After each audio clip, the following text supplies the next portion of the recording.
It was suggested that I should make a documentary about the cockle sheds in Leigh On Sea. Apparently, it's famous for its cockles. To be honest, I didn't know much about cockling.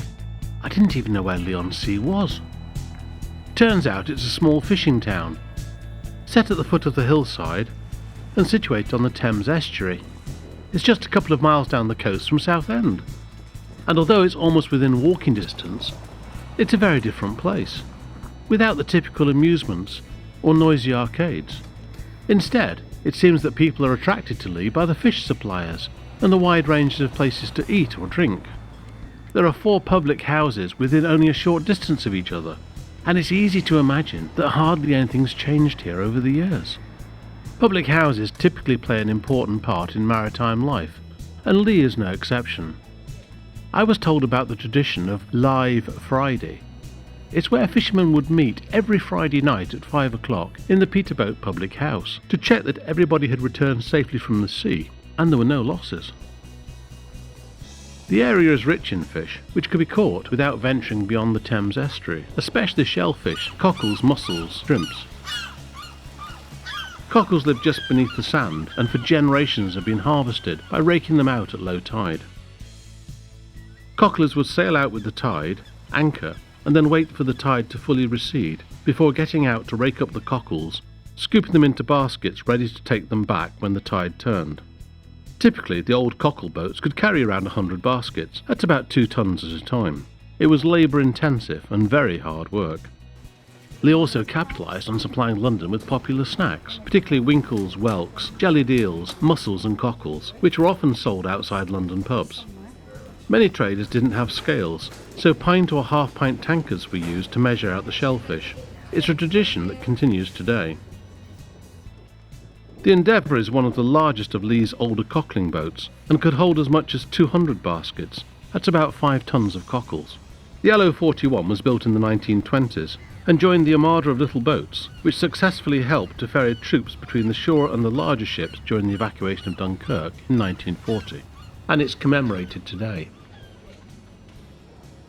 Old photographs from the Heritage Centre help tell Leigh's story, showing how the town has changed over the last 100 or so years.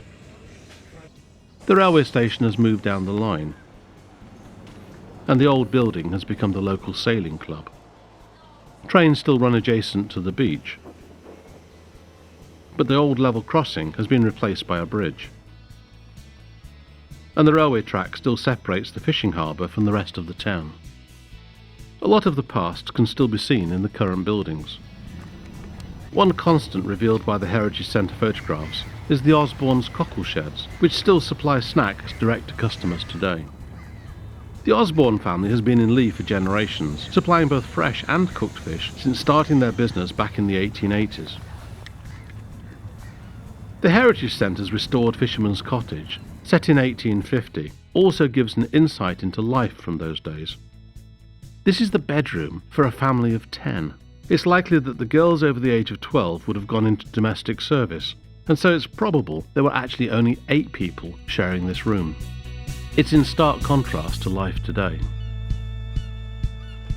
Leigh is a tranquil place and has recently featured as one of the best places to live in the UK. At first glance, it seems a world away from the harsh industrial landscape on the far side of the Thames. But today's cockling boats bear little similarity to older boats like the Endeavour. Modern boats use a high-pressure water system to churn up the sand and then suck up the cockles in huge vacuum pipes, and the boats are capable of carrying 24 tons at a time. Just one boat could easily do the work of 10 of the older cockling boats, and with far fewer crew. The mechanisation isn't limited to the boats either. The cockle sheds have now taken on the appearance of builders' yards. Now, giant diggers do all the work. Most are loaded onto trucks and taken to processing plants much further away. One is in King's Lynn in Norfolk. The rest are still processed locally. Diggers offload the cockles onto conveyors in the shed, where they're cooked and prepared for eating. It takes 12 kilos of cockles to produce just 1 kilo of meat, so there's a massive production of waste shells. The discarded shells are loaded onto trucks to be taken away for recycling, or sometimes simply added back to the beaches. What I discovered was that cockling is no longer the cottage industry that I had imagined. It's a multi-million-pound business, run on an industrial scale. The massive capacity of the boats with the prospect of overfishing has resulted in tight controls.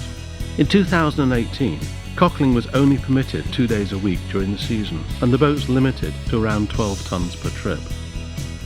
Whilst technology has reduced the backbreaking work, it's a double-edged sword because the size of the workforce has also diminished. Cockling is still a major industry, but it's no longer such a major employer. However, the demand, particularly from Northern Europe, is still exceeding supply. Hopefully we can be confident that the cockle sheds will continue to feature on Leigh On Sea's landscape for many more years to come.